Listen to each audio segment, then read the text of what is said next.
السلام علیکم دوستو، کیسے ہیں آپ لوگ؟ امید کرتا ہوں کہ آپ سب خیریت سے ہوں گے۔ جہاں بھی ہوں گے اللہ تعالیٰ آپ کو خوش رکھے، صحت اور لمبی عمر دے، اور کبھی کسی کا محتاج نہ کرے۔ ویلکم ٹو مائی چینل خوفناک کہانیاں ہورر سٹوریز ود وہاب۔ چلتے ہیں آج کی سٹوری کی طرف۔ السلام علیکم، میرا نام حامد ہے۔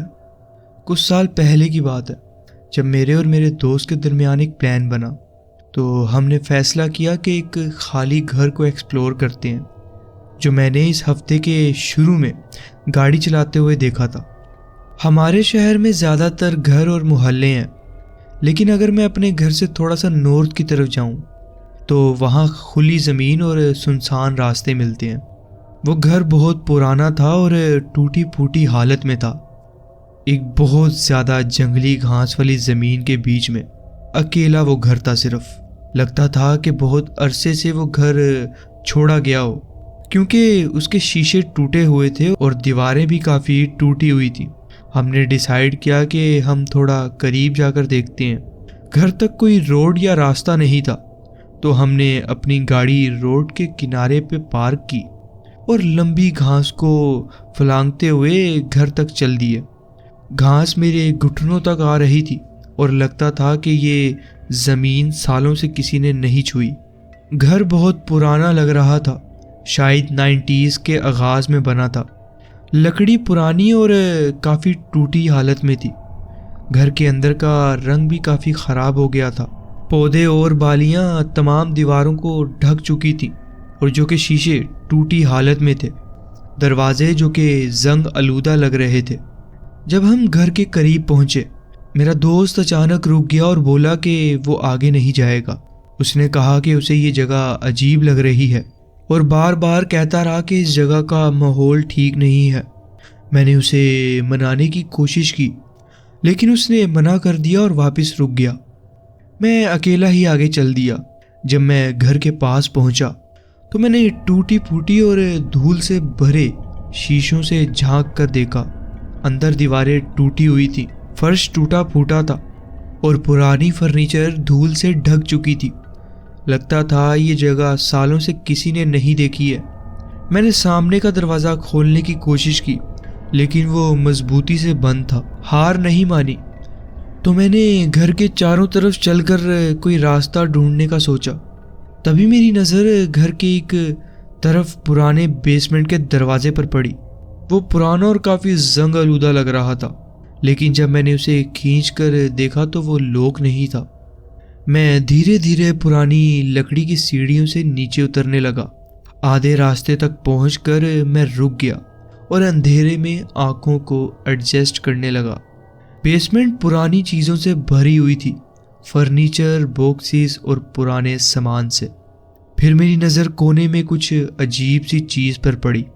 لگتا تھا کہ کوئی شخص اندھیرے میں کھڑا ہے، سیدھا میری طرف منہ کیے ہوئے۔ مجھے گھبراہٹ ہونے لگی۔ وہ لمبا تھا اور اپنی جگہ سے ہل تک نہیں رہا تھا۔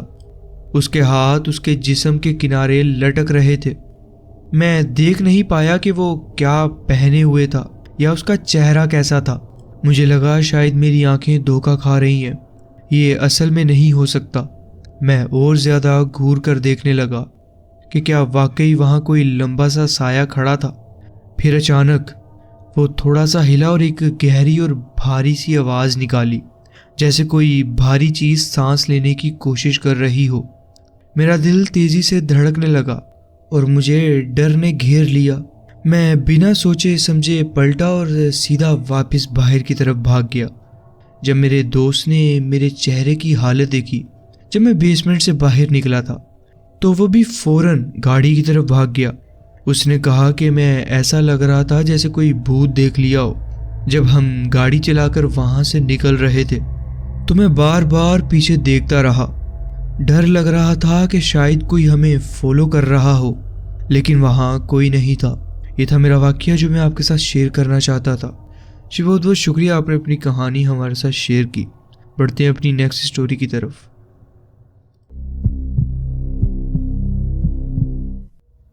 السلام علیکم، میرا نام ابو بکر ہے۔ میرا اور میرے کزن کا گھر ایک دوسرے سے بہت قریب ہے، پاکستان میں ایک چھوٹے سے شہر میں، لیکن میں آپ کو ایگزیکٹ لوکیشن نہیں بتاؤں گا۔ ہم دونوں کو فوٹوگرافی کا شوق ہے اور لمبی ڈرائیوز پر جانے کا بھی۔ جب ہم گاڑی میں میوزک چلا کر مزے لیتے ہوئے اپنا سفر کرتے ہیں تو ایک الگ ہی سکون ملتا ہے۔ ایک دن ہم نے ڈیسائیڈ کیا کہ دونوں چیزوں کو ملا کر ایک ایڈوینچر پر نکلا جائے، یعنی کہ فوٹوگرافی اور ایک لمبی لانگ ڈرائیو۔ قریباً 1 گھنٹہ گاڑی چلانے کے بعد ہم ایک چھوٹی سی بستی تک پہنچ گئے۔ وہاں ہم نے ایک پرانا چھوڑا ہوا گودام دیکھا۔ ہم نے کوئی بورڈ نہیں دیکھا وہاں پر لگا کہ داخلہ منع ہے یا اس جگہ پر جانا منع ہے، تو سوچا کہ ایکسپلور کرنے کا مزہ آئے گا۔ گودام کا رنگ ہلکا سرخ تھا اور بڑے بڑے لکڑی کے دروازے تھوڑا سا کھلے ہوئے تھے۔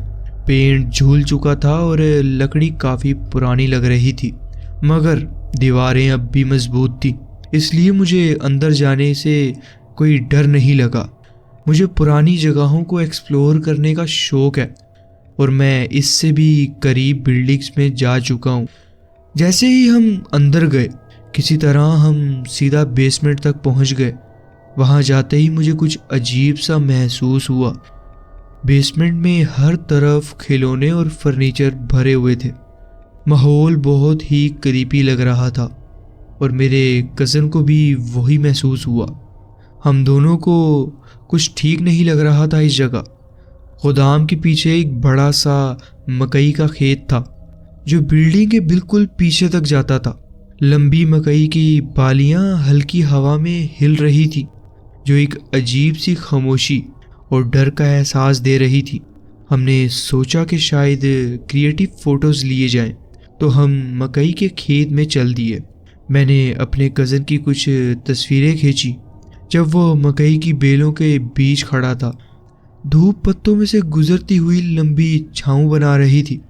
پھر ہم نے ڈیسائیڈ کیا کہ اب واپس گاڑی کی طرف جانا چاہیے۔ جیسے ہی میں مکئی کے پہلے کٹر میں سے نکل رہا تھا، میری نظر زمین پر کچھ عجیب سی چیز پر پڑی۔ پہلے مجھے لگا کہ کوئی لکڑی کا ٹکڑا یا کچرا ہوگا، لیکن جب میں نے دھیان سے دیکھا تو وہ ایک ہڈی کا ٹکڑا تھا۔ وہ آدھا مٹی میں دفن ہوا تھا۔ میں وہیں کا وہیں جم گیا اس ہڈی کو دیکھتے ہوئے۔ میرا دماغ بھی سمجھنے کی کوشش کر رہا تھا کہ میں کیا دیکھ رہا ہوں۔ میرا دل تیز تیز دھڑکنے لگا جیسے ہی مجھے احساس ہوا کہ یہ انسانی ہڈی بھی ہو سکتی ہے۔ میں ہڈی کو گھورتا رہا، سوچتا رہا کہ کیا یہ واقعی انسانی ہڈی ہے یا کسی جانور کی۔ میں نے آس پاس دیکھا اور مجھے گھبراہٹ ہونے لگی۔ زمین پر اور بھی ہڈیاں بکھری ہوئی تھیں۔ یہ ہڈیاں کسی ہرن کی نہیں لگ رہی تھیں، یہ ہڈیاں بہت بڑی تھیں۔ میں نے زور سے اپنے کزن کو آواز دی جو گاڑی کے پاس پہنچ گیا تھا اور اسے واپس بلا لیا۔ ہم دونوں نے مل کر زمین پر دھیان سے دیکھنا شروع کیا۔ جتنا زیادہ ہم دیکھتے گئے اتنی زیادہ ہڈیاں ملتی گئیں۔ میں یہ بات اس لیے کہہ رہا ہوں، میں نے کالج میں انسانی جسم کا مطالعہ کیا ہے تو مجھے انسانی ہڈیاں پہچاننا آتی ہیں، تو مجھے واقعی گھبراہٹ ہونے لگی۔ ہم نے سمجھا کہ یہ بات سیریس ہے، اس لیے فوراً پولیس کو فون کر دیا۔ جب تک پولیس آئی ہم گاڑی میں بیٹھ کر کانپ رہے تھے اور سوچ رہے تھے کہ ہم نے ابھی کیا دیکھا ہے۔ وہ 15 منٹ ہمارا پوری زندگی سے بھی زیادہ لمبے لگ رہے تھے، مگر پھر 2 پولیس والے آ گئے۔ پولیس والے ہمارے ساتھ کھیت اور ایک قریبی کچرے کے ڈھیر تک چلے۔ پہلے تو وہ لوگ ہماری بات پر یقین نہیں کر رہے تھے۔ مجھے یاد ہے کہ ایک پولیس والے نے کہا شاید یہ کسی ہرن کا ڈھانچہ ہو سکتا ہے، مگر پھر جب ہم کچرے کے ڈھیر کو دیکھ رہے تھے میری نظر ایک چیز پر پڑی جو میری روح تک ہلا گئی۔